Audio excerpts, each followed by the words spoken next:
Hello, मैं हूं हर्षित तिवारी और आप देख रहे हैं फिल्म विंडो।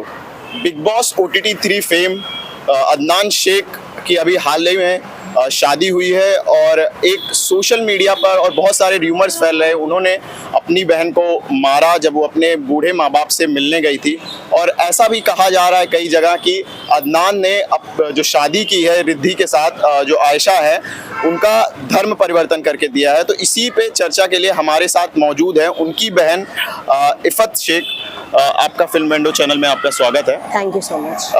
तो क्या है ये पूरा मामला? आपको उन्होंने मारा और आपने पुलिस स्टेशन में कंप्लेंट लिखाई, ऐसा आपने ट्वीट भी किया था, तो क्या है पूरा मामला? पहले तो मैं ये कहना चाहूंगी कि आपने जैसे कहा रूमर्स, तो ये रूमर बिल्कुल नहीं है। अगर इसमें पुलिस मेरा साथ दे रही है तो फिर ये रूमर हो ही नहीं सकता है। फर्स्टली ये इंसिडेंट स्टार्ट कैसे हुआ, ये पर्टिकुलर इंसिडेंट कैसे स्टार्ट हुआ? सैटरडे वाले दिन मैं मेरे पेरेंट्स से, मेरे फादर इन लॉ के साथ मिलने गई थी अल्ट्यूज हॉस्पिटल, जहाँ पे ये इंसिडेंट हुआ है। जब मैं मेरे पेरेंट्स जो रूम में थे वहाँ पहुँचती हूँ तो वहाँ मैं, मेरे पेरेंट्स और एक दो नोन पर्सन भी थे। अदनान नहीं था वो टाइम पे। विदिन 5 मिनट्स अदनान वहाँ आता है। अब आता है या बुलाया जाता है वो तो अदनान को ही बेटर पता होगा। और आते ही उसका ये सवाल रहता है कि यहाँ पे क्यों आई है। इसमें मेरे फादर बोलते हैं कि ये यहाँ हम लोग से मिलने आई है, बेटी है तो मिल नहीं सकती क्या?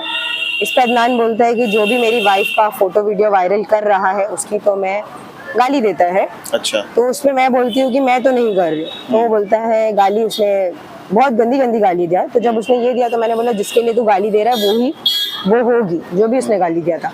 इस पे वो बहुत ज्यादा एग्रेसिव हो जाता है, मुझे मारने लगता है। 2-3 दफा मारता है। मेरे ससुर रोकने की कोशिश करते हैं, उनको लात मारता है, वो गिर जाते हैं।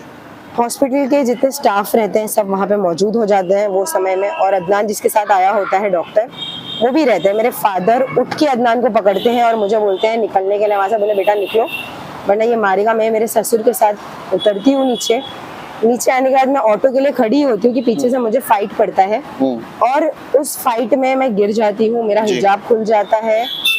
और थोड़े ही आगे मेरे ससुर होते हैं, मुझे छोड़ के जब मैं गिर जाती हूँ तो मेरे ससुर को वो मारने लगता है, जो कि लगभग 59 ईयर्स ओल्ड होंगे और जिनका हार्ट ऑपरेशन हुआ है। 3 स्टंट है उनके हार्ट में। बेरहमी से उनको मारता है, इतना बुरा मारता है कि वो अनकॉन्शियस हो जाता है। फिर लोग जमा होते हैं एंड मैं वहाँ से पुलिस स्टेशन जाती हूँ। इससे पहले भी ऐसी कुछ घटना हुई है आपके साथ, मारे पीटने वाली? जी, बहुत बार ऐसी घटना हुई है। बट एक फैमिली में हम जब रहते हैं तो माँ बाप का बहुत अहम रोल होता है। तो पेरेंट्स ने माफी करा के सॉरी वॉरी बुलवा चुके हैं। हालांकि एक NC मैंने पहले भी की है ओशीवारा पुलिस स्टेशन में जी। तो ये चीजें काफी सालों से होती भी आई है। तो आप इतनी देर तक चुप क्यों थे फिलहाल? मैं इतने देर तक चुप इस वजह से थी क्योंकि पेरेंट्स इन्वॉल्व थे। पेरेंट्स ने उससे माफी मंगाई थी और पहले उसने मुझसे माफी भी मांगी है। तो तब ये चीजें सोशली मैंने नहीं डाली, क्योंकि वो जब माफी मांग लिया है, गिल्टी था उस चीज के लिए, तो मैंने भी जाने दिया। लेकिन बात अब रोड पे हुई है, पब्लिकली हुई है, लोगों ने देखा है। तो जब चीजें पब्लिकली हुई है तो फिर मैं भी पब्लिकली लोगों को बताऊंगी कि क्या सच है क्या झूठ है। इस वजह से रिद्धि के साथ अदनान की शादी पहले ही हो चुकी थी, तो ये शादी फॉर्मेलिटी है ऐसा? कहीं ना कहीं हाँ, ये शादी को हम फॉर्मेलिटी बोल सकते हैं, या तो एक सच को छुपाने के लिए जो साजिश की जाती है, लोगों के आंखों में धूल झोंकने के लिए ये शादी की गई थी। वरना कोई भी एक्टर या इन्फ्लुएंसर, सो कॉल्ड इन्फ्लुएंसर, अगर संगीत या शादी कर रहा है तो वो पहले पोस्टर लगा रहा है कि शादी मतलब वीडियोग्राफी नहीं अलाउड है, एंड देन वो खुद ही PR मीडिया को बुला के वहाँ पे वीडियोग्राफी करा रहा है। तो कुछ समझ में नहीं आ रहा है ये 2 स्टैंडर्ड जो है। टीम 07 की तरफ से कुछ सपोर्ट आया इसके बाद, इस घटना के बाद? नहीं, मुझे तो कोई सपोर्ट नहीं आया। मैंने सामने से कोशिश की थी इनके 2-3 दोस्तों से बात करने की, जिन्होंने ये कहा है कि हम इन्वॉल्व नहीं होना चाहते इसमें। और एक ने तो ये भी बोला था, मिस्टर सरफराज बेग, कि मैं मेरी दोस्ती नहीं खराब करना चाहूंगा, मेरा काफी अजीज दोस्त रहा है। उनको कहीं ना कहीं अदनान से फेम, और अभी मैं इस पे ज्यादा कमेंट करूंगी तो, और सच ही बोल रही हूँ मैं, मुझे किसी का डर नहीं है। सरफराज जी को कहीं ना कहीं उनकी फेम ज्यादा प्यारी है जो अदनान की वजह से उन्हें मिल रही है, क्योंकि हाल फिलहाल में वो काफी स्टोरीज डाल रहे हैं कि मेरे जो अकाउंट रीच है वो इतना जा रही है, मिलियन जा रही है, इतना जा रही है। तो फेम इंसान को शायद सच्चाई से ज्यादा इम्पोर्टेंट होती है, इस वजह से उन्होंने ये चीजें सॉर्ट आउट कराने की कोशिश नहीं की। जो अभी शादी हुई थी उसमें रिद्धि की फैमिली क्यों नहीं आई थी? देखो, अगर एक इंसान इंटरकास्ट मैरिज करता है, जी चाहे कोई भी रिलीजन का हो वो, जी। मुस्लिम या नॉन मुस्लिम, किसी के पेरेंट्स रेडी नहीं होते हैं। मेरे पेरेंट्स भी रेडी नहीं थे, रिद्धि के भी पेरेंट्स रेडी नहीं रहे होंगे, तभी वो नहीं आए शादी में। अगर रेडी होते तो जरूर आप लोग को दिखते वो वहां पर, बराबर।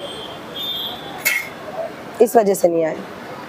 अभी एक सोशल मीडिया पे वीडियो खूब ज्यादा वायरल हो रही है जिसमें अदनान अपने पिताजी को शराबी बोल रहे हैं, तो उसमें कितनी सच्चाई है? देखो, हर इंसान का एक अच्छा और बुरा रूप होता है जी कुछ लोगों का सोशली आ जाता है, कुछ लोगों का छुपा रहता है। जी हाँ, मेरे फादर की थोड़ी बहुत बुरी आदतें हैं। वो आदत होने के बावजूद मेरे फादर ने हमें अच्छा से अच्छा पढ़ाया लिखाया, इस काबिल बनाया कि हम आज जहाँ पर भी हैं उनकी बदौलत है। जी। तो मेरे फादर की कुछ बैड हैबिट्स थी जो कि चेंज हो चुकी थी, लेकिन ये सारी चीजों की वजह से उन्होंने शायद वापस से drink, I am not sure, but may be वो शायद वापस से ड्रिंक करना चालू कर दिए थे। ये सब होने के बाद अदनान ने आपसे फिर से कुछ कांटेक्ट करने की कोशिश की? नहीं, उसने कोई कांटेक्ट करने की कोशिश नहीं की। इनफैक्ट वो बेशरम इंसान गिल्टी भी नहीं है इस चीज को लेके, क्योंकि वो सरेआम स्टोरी डाल रहा है, अपने आप की फोटो डाल के वांटेड वगैरह लिख रहा है। तो उसने कोई कांटेक्ट करने की कोशिश नहीं की, ना ही वो गिल्टी है इस चीज के बारे में। आपने जो कंप्लेन लिखाई मुंबई पुलिस से, और क्या चाहती है आप? देखिए, अगर एक क्रिमिनल क्राइम करके जी बाहर फिर रहा है सरेआम, अभी तो उसने हाथ छोड़ा है, कल को वो मर्डर भी कर सकता है। जब एक इंसान इस हद तक का गिर सकता है कि एक लड़की पर, एक अपनी सगी बहन पर वो हाथ उठा रहा है, उसके फादर इन लॉ पे हाथ उठा रहा है, इतनी बेरहमी से मार रहा है, तो वो कोई भी हद तक जा सकता है। जी। उसने पहले भी मेरे हस्बैंड को धमकियां दी है कि मेरी यहाँ से लेके दुबई तक बहुत टच है वगैरह वगैरह। तो अगर मेरे फैमिली में, मेरे पर्सनल फैमिली में मेरे मॉम डैड को कुछ होता है, या मेरे हस्बैंड या मुझे या मेरे इन-लॉज को कुछ भी होता है, तो उसका जिम्मेदार मैं अदनान को ही ठहराऊंगी, अदनान और उसकी वाइफ रिद्धि जाधव को, क्योंकि वार्निंग्स उन लोग ने, धमकियां मुझे पहले ही दे चुके हैं इस बारे में। ये सब होने के बाद कोई सपोर्ट में आया आपके साथ? देखिए, सपोर्ट में तो बहुत सारे लोग हैं, सपोर्ट भी कर रहे हैं, हेट भी दे रहे हैं।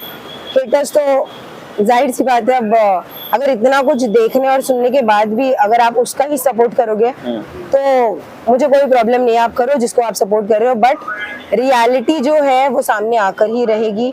और जी हाँ, मेरा सपोर्ट मेरे लॉयर हैं mister Shabbir Shaurya ji and mister Furqan, जो एक सोशल एक्टिविस्ट रहे हैं, इनका मुझे काफ़ी सपोर्ट रहा है। इनके वजह से ही मेरी FIR ली गई है। And also the senior inspector of Bangur Nagar police station mister Thackeray sir, कल मैं उनसे भी मिली हूँ, उनका भी सपोर्ट है। पार्टी ऑफ अपोजिशन के जो लीडर हैं उनका भी सपोर्ट है। तो इतने सारे लोगों का अगर मुझे सपोर्ट है तो आई ट्रस्ट एंड बिलीव कि मुझे इंसाफ मिलके ही रहेगा।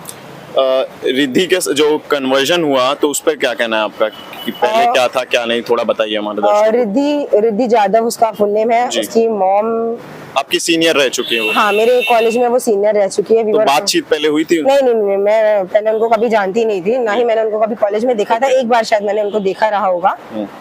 बट रिद्धि जो कन्वर्ट हुई है वो अपनी मर्जी से हुई है। एक इंसान अपनी मर्जी से जब चीज करता है तो उसमें फिर कोई थर्ड पर्सन उसको कुछ बोल नहीं सकता। शादी करने का भी उसका ही डिसीजन था या रहा होगा, और कन्वर्ट होने का भी उसका ही डिसीजन था। तो वो तो रिद्धि बेटर बताएगी कि क्यों कन्वर्ट हुई है या करवाया गया है। वो रिद्धि ही अगर सामने आएगी तो उनसे भी मैं रिक्वेस्ट करूंगी आप लोगों की कि सवाल करिएगा कि वो कन्वर्ट हुई है या करवाया गया है। जितनी हमारी ऑडियंस देख रही है उनसे अगर आपको कुछ कहना हो, कुछ मांगना हो, तो वो क्या होगा?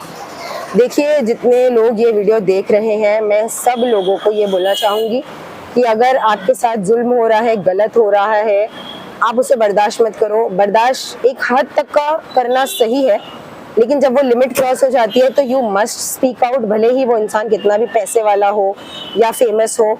गलत के खिलाफ आवाज उठानी चाहिए। मेरा सपोर्ट उन सारी वुमेन, सारी लड़कियों के साथ है। आज तो मैं अपफ्रंट आके बोलूं, मेरे जैसी ना जाने कितनी लड़कियां होंगी जो शायद अपफ्रंटली आ भी नहीं पा रही हैं। तो मैं यही सबसे रिक्वेस्ट करना चाहूंगी कि जो सच है, जो राइट है, उसका सपोर्ट करिए। एंड मुंबई पुलिस एंड सारे लोगों से ये रिक्वेस्ट करूंगी कि मुझे जल्द से जल्द इंसाफ दिलाने की कोशिश करें।